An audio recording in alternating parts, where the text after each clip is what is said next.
파타고니아가 아니 옷이나 잘 만들지 맥주는 왜 만들었을까? 머크는 맥주잔을 전 세계 모든 사람에게 무상으로 제공합니다. 2월 26일 전 세계 매장 7,100개의 문을 3시간 동안 닫았습니다. 도대체 왜 무슨 일이 있길래 앞서가는 기업들이 왜 이런 걸 할까? 이것이 바로 철학 때문입니다.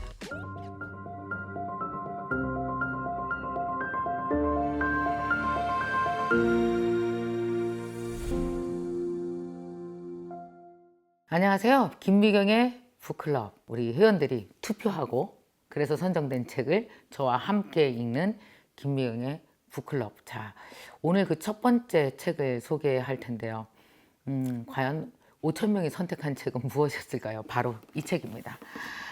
왜 파타고니아는 맥주를 팔까? 제목만 봐서는 이게 도대체 무슨 책이야 하실 텐데, 이 책은 우리 시대를 살아가는, 지금 이 현 시대를 살아가는 데 있어서 철학적 흐름과 내가 어떤 세계관을 갖고 살아야 나만의 브랜드를 만들고 내 사업을 성공시킬 수 있을까와, 그리고 앞으로 우리 소비자는 어떻게 변할까, 그리고 MZ세대가 이끌어갈 미래는 과연 어떤 모습일까, 정말 많은 것을 이 책을 통해서 알 수가 있습니다. 굉장히 재밌게 썼어요. 왜냐하면 25개의 사례로 쓰여졌기 때문에 술술술 읽힙니다. 자, 그럼 술술술 읽히는데 뭘 제가 읽고 느꼈는지 같이 여러분과 이야기해 보겠습니다. 파타고니아는 어떤 회사예요? 너무나 알다시피 아웃도어 브랜드입니다. 여러분 등산할 때, 그다음에 서핑할 때 이런 어떤 액티비티용 옷을 만드는 곳이 파타고니아고, 여러분 아시다시피 지구세를 내는 그런 친환경 ESG를 이렇게 잘 끌어가는 회사라는 건 너무 알고 있어요. 그러니까 뭐냐면 환경 그러면 그냥 그 머릿속에 딱 떠오르는 브랜드 하나 얘기해봐. 그러면 누구한테든지 환경 어떤 회사가 제일 잘해요? 파타고니아예요. 누가 ESG? 파타고니아예요. 그래서 ESG 사례가 나올 때마다 파타고니아 사례는 항상 최전선에 맨 앞에 등장하곤 합니다. 자, 그런 파타고니아가 아니 옷이나 잘 만들지 맥주는 왜 만들었을까? 아마 궁금하실 겁니다. 혹시 여러분 그 맥주를 만드는 재료가 뭔지 아십니까? 밀이에요. 파타고니아는 이런 생각을 했대요. 파타고니아가 맥주를 만든 첫 번째 이유는 밀이었기 때문이다. 그리고 밀을 파헤쳐야 파타고니아가 산다. 파타고니아는 옷을 만드는 회사잖아요. 그러니까 사람들은 옷을 1년에 몇 번 살까요? 더군다나 파타고니아는 이 옷 사지 마세요라고 광고를 해요. 옷 좀 그만 사라고. 근데 저도 몰랐는데요. 밭을 간대요. 밀을 재배하기 위해서는 1년에 한 번씩 밭을 간답니다. 왜냐하면 밀은 한 해살이 작물이래요. 그래서 그 흙이 여러분 아시다시피 흙이 이산화탄소를 흡수하는 거잖아요. 근데 밭을 한 번씩 1년에 한 번씩 그 넓은 밀 곡창지대를 한 번씩 흙을 갈아엎으면 흙 안에 있는 이산화탄소가 다 나와 버리는 거예요. 우리가 맥주를 마시는 줄 알았더니 이산화탄소를 마신 거였네요. 무엇을 알게 됐느냐? 여러 해살이 밀 품종이 있더랍니다. 그게 바로 컨자예요. 컨자로 맥주를 만들려고 하다 보니까 모든 공정을 컨자에 맞게 싹 다 바꿔야 되죠. 싹 다 바꿨어요. 돈이 엄청나게 들었죠. 그러나 의미 있는 일이다 라고 생각했고, 그리고 이 맥주의 이름은 롱루트 에일, 롱루트 에일이라는 맥주가 나왔습니다. 이제 아셨죠? 파타고니아가 도대체 왜 맥주를 만들었는지. 자, 이 책의 앞부분에 보면 또 이런 이야기가 나옵니다. 왜 머크는 공짜로 약을 나누어 주었을까요? 자, 여기 머크라는 회사는 제약회사예요. 약을 만드는 회사예요. 머크 본사에 가면요, 어린아이가 눈이 먼 맹인을 이렇게 이끌고 가는 동상이 있습니다. 아프리카는요, 이런 일이 있었던 거예요. 회선 사상충이라는 그 충이 있습니다. 이 기생충이 있는데 이게 강둑을 따라서 번식한대요. 이 흙파리가 사람을 물면 몸속에 들어와서 피부 밑에 산대요. 그리고 몇 년 만에 60cm, 기가 막혀, 이 정도로 성충이 그만큼 자라요. 이게 얼마나 피부 밑에 살면서 사람을 괴롭히는지 어떤 환자는 고통을 참지 못하고 자살을 택하기도 한답니다. 근데 이 유충이 눈에 들어가잖아요? 그럼 눈이 멀어요. 그래서 이 병을 일명 리버 블라인드니스라는 병으로 부르기도 한대요. 그래서 참 이런 일이 워낙 많으니까 원래 아프리카 일부 지역에서는 30살이 되면 눈이 머는 게 되게 당연하다고 여겼대요. 그래서 아이가 이렇게 30살쯤 된 어른을 이렇게 막대기를 들고 이끌고 가는 모습이 너무 눈에 자주 띄었던 거예요. 이걸 없애는 메티잔이라는 그런 약을 머크가 여러 번의 실험을 걸쳐서 개발을 했습니다. 이거 팔면 얼마나 좋겠어요. 근데 여러분 생각에 아프리카 사람들이 먹을 물도 없어서 그 강둑을 어쩔 수 없이 가는 사람이 이 비싼 약을 살 돈이 있어요, 없어요? 없잖아요. 그때 머크의 CEO였던 사람이 바젤로스입니다. 바젤로스가 이걸 아프리카의 주민들에게 주기 위해서 세계보건기구에다 자금을 요청했대요. 돈 좀 주세요. 우리 이것 좀 아프리카 국민들에게 줍시다. 거절당했대요. 미국 국무부에도 간청했지만 거절당했어요. 다 거절당했어요. 결국 최후의 카드. 머크가 직접 자금을 그 회사가 집행하기로 한 겁니다. 로이 바젤로스가 발표했습니다. 머크는 맥티잔을 전 세계 모든 사람에게 무상으로 제공합니다. 와. 그래서 맥티잔 기부 프로그램을 시작을 했거든요. 대단하지 않아요? 자, 이분은 어떤 분일까요? 궁금하지 않으세요? 바젤로스? 이분이 이민자의 아들로 태어나서 식당을 운영했는데 그 식당이 머크 연구소 옆에 있었어요. 그 맨날 밥 먹으면서 머크 연구소 사람들이 막 이런 약을 개발해서 뭐 인류에게 공헌하고 막 이런 얘기를 들을 때마다 막 이렇게 설거지하고 서빙하고 그러면서 이 바젤로스가 막 가슴이 뛴 거예요. 난 반드시 커서 저기에 들어갈 거야. 그래서 머크 연구소를 이분이 들어간 거거든요. 이렇게 이 뜨거운 열정을 갖고 들어갔지만 여러분 아시잖아요. 기업이라는 거는 이익을 위해서 있는 존재잖아요. 근데 이윤이 아니고 사회적 가치를 실현하기 위해서 돈을 버려? 그럼 당장 쫓겨날 거 아니에요. 그런데 오히려 정말 놀랄 만한 일이 생겼습니다. 이렇게 다 무료로 줬음에도 불구하고 이 머크는 사회적 책임감이 큰 회사라는 평판이 일어나기 시작하면서 신뢰가 쌓이면서 7년 연속 미국에서 가장 존경받는 기업으로 선정됐고, 그리고 이런 명성에 힘입어서 머크는 오늘날 2천억 달러 이상의 기업 가치를 자랑하는 세계 최대의 계약회사가 되었다. 그리고 물론 투자자도 이익을 봤다. 연평균 13%의 수익률을 기록했다. 여러분 제가 앞서 말했던 파타고니아는 ESG, Environment, Social Impact, Governance 중에서 뭐에 속하는 거예요? Environment, 환경에 속한다면 자, 머크는 뭘까요? 퀴즈 냅시다. ESG, Environment, Social Impact, Governance 뭘까요? 시작! 사회적 책임, Social Impact죠. 자, 세 번째로 가봅시다. 왜 스타벅스는 전 세계 매장 문을 일시에 닫았을까? 저도 몰랐는데요. 스타벅스가 전 세계 매장을 일시에 한 번 닫은 적이 있더라고요. 여러분 그 스타벅스의 그 창업 스토리를 좀 많이들 알고 계시죠? 알고 계십니까? 스타벅스 하면 딱 떠오르는 CEO 이름 시작! 하워드 슐츠. 여러분 다들 아시고 계실 겁니다. 근데 여기서 퀴즈 하나. 하워드 슐츠는 스타벅스의 창업주도 아니다. 시작! 삥 아니다. 대부분 창업자로 알고 있어요. 근데 그 하워드 슐츠는 스타벅스의 창업자가 아니에요. 이분은 원래 커피를 너무 좋아하고 스타벅스 창업자의 철학에 반해서 스타벅스 마케팅 담당자로 들어간 거예요. 근데 이 하워드 슐츠가 커피 본부장 밀라노를 다녀온 후에 에스프레소로 가야 된다. 우리는 에스프레소 바 형태로 비즈니스를 해야 된다고 막 제안을 했더니 회사가 아니야. 계속 회사가 거절했어요. 회사가 계속 거절하니까 에이 들어워. 그리고 스타벅스를 나왔습니다. 그리고 자신이 원하는 형태의 커피 전문점 에스프레소 바를 창업했어요. 밖에서. 그래갖고 거꾸로 1987년 스타벅스를 인수한 거예요. 하워드 슐츠가. 창업주인 줄 알았더니 인수한 사람이네요. 인수는 더 대단하네요. 자, 이렇게 1992년 스타벅스를 상장시켰고 슐츠는 2000년에 명예롭게 은퇴를 했습니다. 그래서 스타벅스의 성공은 곧 하워드 슐츠의 성공 이렇게 얘기를 하거든요. 그 후에 오린 스미스가 스타벅스를 엄청나게 키웠죠. 그로부터 8년이 지난 2월 26일 전 세계 매장 7,100개의 문을 3시간 동안 닫았습니다. 도대체 왜? 무슨 일이 있길래 그것도 업무 시간 내에 닫은 거예요. 업무 시간 끝나고 닫은 게 아니고 업무 시간 내에 닫았어요.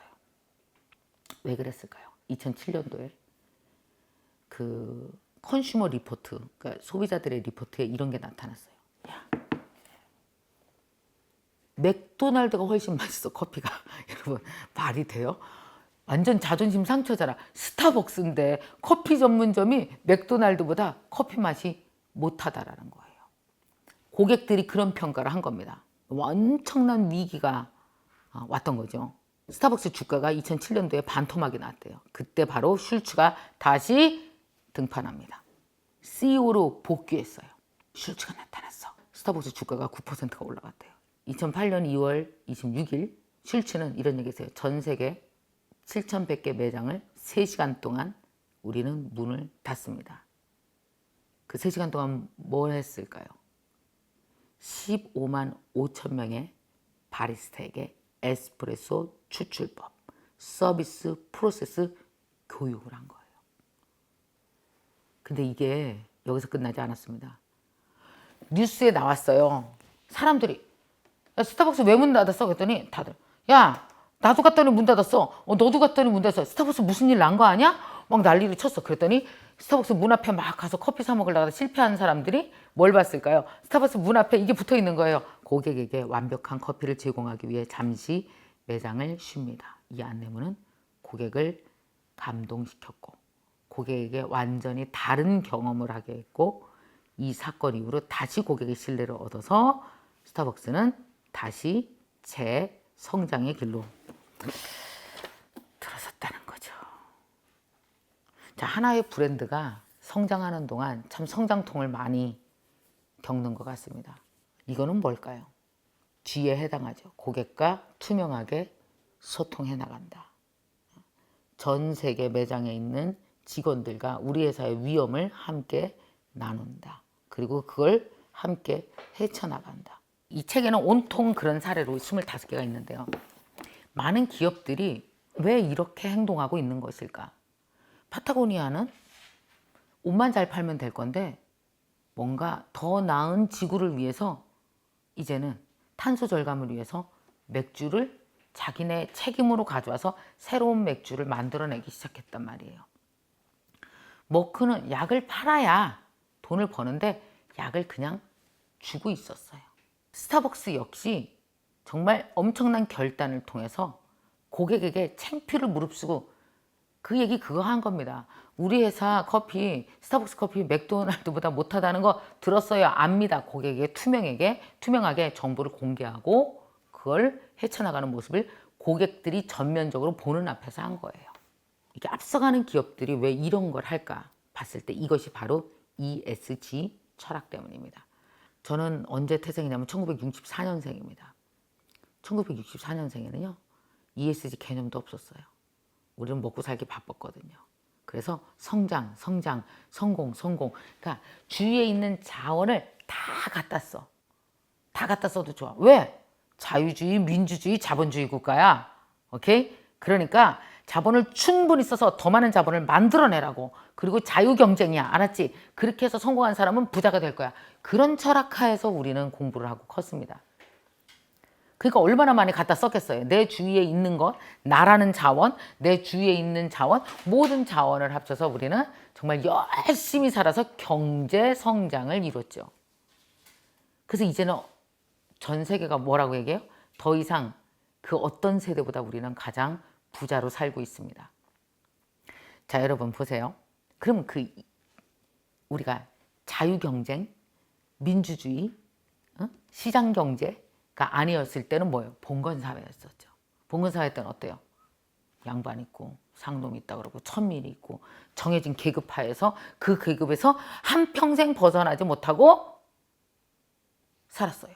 그 사회에 태어난 사람들은 그 사회의 철학과 세계관 내에서 살다가 가요. 그죠? 근데 우리는 다행히 저는 자유경쟁, 시장경제의 철학과 세계관 하에서 나는 살았단 말이에요. 태어나서. 그래서 거기서 60년을 쭉 살아오다 보니까 뭐가 터진 거예요? 여러분 원래 모든 그 사회를 지배하는 철학과 세계관은 끝까지 오면 다른 길을 택합니다. 자, 봉건, 계급사회의 끝에는 뭐가 왔어요? 이제 계급사회가 우리가 어떻게 해요? 모든 사람이 혁명으로 해서 계급사회를 깨고 모든 인간은 자유야. 모든 인간은 평등해. 그 열심히 살면 열심히 일한 만큼 할 수 있어라는 시장경제로 우리가 바꿨단 말이에요. 이 계급을 시장경제로. 자, 시장경제 끝까지 인류가 한 100년, 200년 살았어. 살다 보니까 어떻게 돼요? 너무 쓴 거예요, 자원을. 우리 앞다투어 경쟁해서 썼잖아요. 너도 쓰고 누가 더 많이 써서 부자 되나, 누가 기업을 더 크게 만드나. 그랬더니 어떻게 됐어요? 지금 모든 자원이 고갈되고요. 이제 더 쓰면 큰일 나서 이제 뭐 얘기가 나와요? 옛날에는 탄소가 나오거나 말거나 우리는 경쟁으로 갔잖아요. 근데 모두 경쟁하다 보니까 이제는 탄소 절감을 하지 않으면 모두가 죽어요. 환경에 대해서 신경 쓰지 않으면 모두가 죽어요. 그리고 사회적 책임을 하지 않으면 이 격차 때문에 사회가 엄청난 갈등으로 치달아서 그 결과가 매우 참담해요. 자, 이제는 정보를 누가 갖는 것이 아니라 투명하게 기업 정보를 공개하고 사회와 함께 커야 돼요. 왜냐? 이제는 기업만 똑똑하고 정부만 똑똑한 게 아니라 소셜 전체가 똑똑하거든요. 자, 이렇게 해서 보십시오. 우리가 어떤 세계관이나 철학을 갖고 한참 살다 보면 그 끝은 반드시 더 나은 세계로 진화한다. 계급사회가 자유주의, 자유경쟁, 자유시장경제로 진화하듯 자유경쟁, 시장경제는 또 다른 곳으로 진화해요. 그게 바로 ESG 세계관과 철학의 세계죠. 저는 그렇게 이해합니다. 제가 책을 읽으면서 이해한 왜 지금 ESG인가에 대한 제 판단은 그렇습니다. 이 책에서도 거의 비슷한 톤으로 이야기를 하고 있었어요. 반가웠어요. 같은 생각을 하니까. 근데 여기에서 여러분이 또 하나 이해해야 될 것이 도대체 저는 또 다른 왜를 얘기하고 싶어요. 왜 파타고니아는 맥주를 팔까? 왜 머크는 왜? 여기 나오는 모든 왜에 또 하나의 주인공이 등장합니다. 왜? ESG 철학과 세계관 때문에 그렇고요. 그 밑에 깔린 왜에 또 하나가 등장하는데 그게 바로 이 사람들 때문이에요. 누구?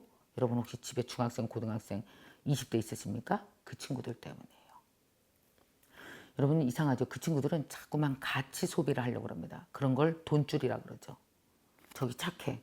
저기 선해. 저기 선한 영향력이야. 여기 괜찮아. 이 기업은 생각이 있네. 그 생각이 뭐예요?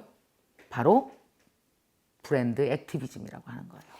자, 여러분이 이해를 돕기 위해서 브랜드 액티비즘에 대한 정의 한번 딱 말씀드리고 가면 되게 편할 것 같아요. 브랜드 액티비즘이란 브랜드가 세계관과 인격을 가진 사회적 존재로서 각종 사회적, 정치적, 경제적 또는 환경적 이슈에 참여해 목소리를 내고 적극적인 행동을 함으로써 사회의 긍정적인 변화를 만들려는 노력을 브랜드 액티비즘이란다.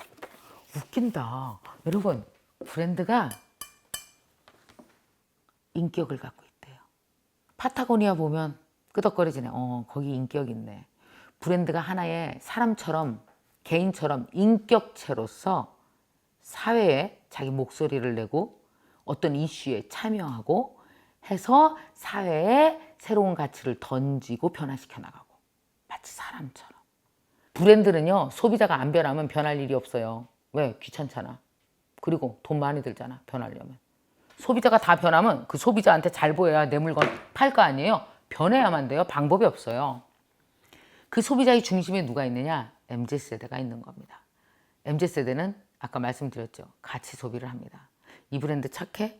이 브랜드 건강해? 이 브랜드가 옳은 일을 하고 있어? 이런 걸 본다니까요. 근데 그러면 가끔씩 저는 이런 생각을 했어요. 야, MZ세대는 막 가치 소비도 하고 되게 똑똑하고 애들 되게 멋있다. 근데 우리 세대는 왜 이렇게 이상한 소비를 했지? 우리 세대는 왜 이렇게 우아하고 품격 있는 소비를 못하고 왜 그랬을까? 봤더니 아픔이 있어. 여러분 생각해 보세요. 소비도 세대에 따라서 굉장히 다른 가치 기준을 갖고 소비합니다. 저는 1964년생, 우리 엄마는 1934년생. 한번 생각해 봐요. 1930년대에 태어난 사람이 가치 소비? 그런 얘기하다 뒤통수 맞을 거예요. 야, 이놈의 새끼 먹을 것도 없었는데. 굶었잖아요. 근데 10대, 20대는 가치 소비가 머리에 있어요. 그럼 그들이 우리보다 막 똑똑해서 그럴까? 없는 걸 발견한 걸까? 아니죠. 그들은 풍요의 시대에 태어나서 물건을 다 사본 거예요. 다 사봐서 브랜드도 다 경험해 본 거예요. 그러니까 뭐예요? 항상 모든 소비는 어나더 가치, 그 다음 넥스트 레벨로 갈 수 있어요. 그죠? 그래서 그 다음 가치로 이 친구들은 20대에 이미 넘어간 거예요. 제품은 이미 다 좋아. 그럼 뭐가 더 좋아야 돼? 생각이 올바라야지. 그 회사 세계관이 괜찮아야지. 그 회사 철학이 괜찮아야지. 이미 옮겨갔다고요. 이거는 잠깐의 트렌드가 아니란 말이에요. 그래서 여러분, 이런 우리의 소비자 중 우리의 물건을 택할 소비자의 46%가 이미 MZ세대고, MZ세대는 더 늘어나겠죠. 왜냐? 우리는 죽고 그들은 계속 클 테니까. 자, 그럼 어떻게 돼요? 앞으로 이들이 그 회사의 생각과 세계관과 철학과 그 회사가 행동하는 걸 보고 소비하는 가치 소비는 어떻다? 트렌드가 아니고 그냥 우리 사회에 존재하는 그냥 소비다. 그게 그냥 소비다 라고 생각해보면 답이 정확해지지 않습니까? 응? 왜 이러는지 알 수 있지 않아요? 물론 그걸 알고 일부러 한 회사도 있겠고 그렇지 않은 회사도 있겠지만 이제 완전히 그쪽으로 간다는 거죠. 이 MZ세대를 발음을 잘해야 돼요. MZ세대라고 하면 안 되는 거죠. MG라고 발음을 해야 되더라고요. MZ세대. 네. 이 책은 되게 쉽게 그런 이야기들을 합니다. 왜 이 25개의 기업들은 과연 이 기업들은 왜 ESG에 기반한 철학적 움직임을 하고 있는 것일까? 말씀드린 대로 왜 요즘에 많은 브랜드들이 인격체가 되고 있을까? 그러니까 말하자면 나는 누구다처럼 기업도 나는 누구다. 내가 누구가 나왔어. 그럼 어떻게 해? 그다음부터 행동해야지.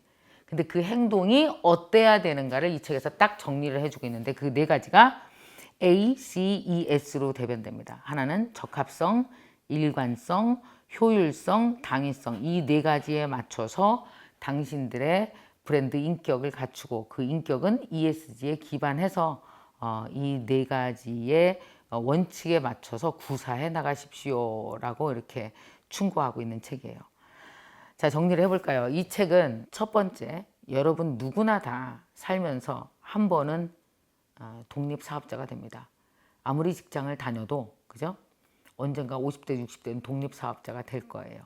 자, 그렇다고 한다면 우리 사회에 소비자가 어떤 소비를 하려고 하는지에 대해서 이 책이 알려줍니다.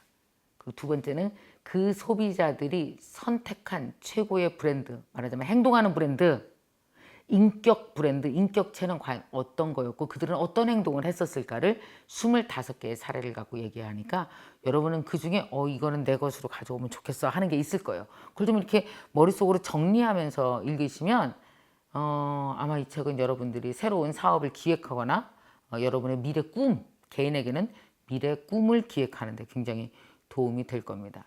세 번째는 뭐니 해도 바로 MZ세대에 대한 이해였던 것 같아요.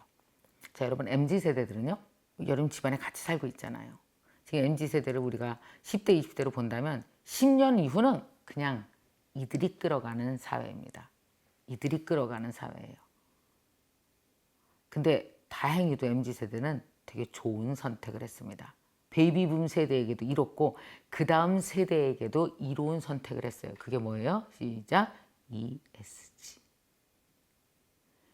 지속 가능한 환경과 사회와 미래를 위해서 그들은 ESG를 선택한 거죠. 되게 똑똑하지 않아요? 저는요, 세상이 망하지 않을 것 같아요. 왜냐?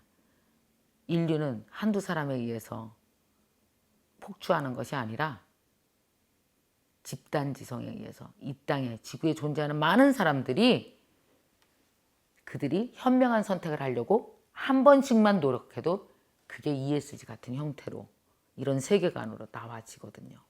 자, 그래서 이제 앞으로 이런 얘기를 합디다. 누가 ESG가 작년까지는 정책을 정하는 거였다면 앞으로의 ESG는 행동일 것이다. 기업의 행동과 소비자의 행동일 것이다. 내년부터 그럴 거라고 하거든요. 자, 기업의 행동이자 소비자의 행동이 내년부터 시작한다면 올해 이 책을 한번 읽고 지나가면서 ESG도 이해하고 MZ세대도 이해하고 내 사업의 미래도 구상해 보는데 여러분 이 책을 한번 꼭 읽어보시면 크게 도움이 될 것 같습니다. 엄청 액티브하게 무지 재밌게 읽었고요.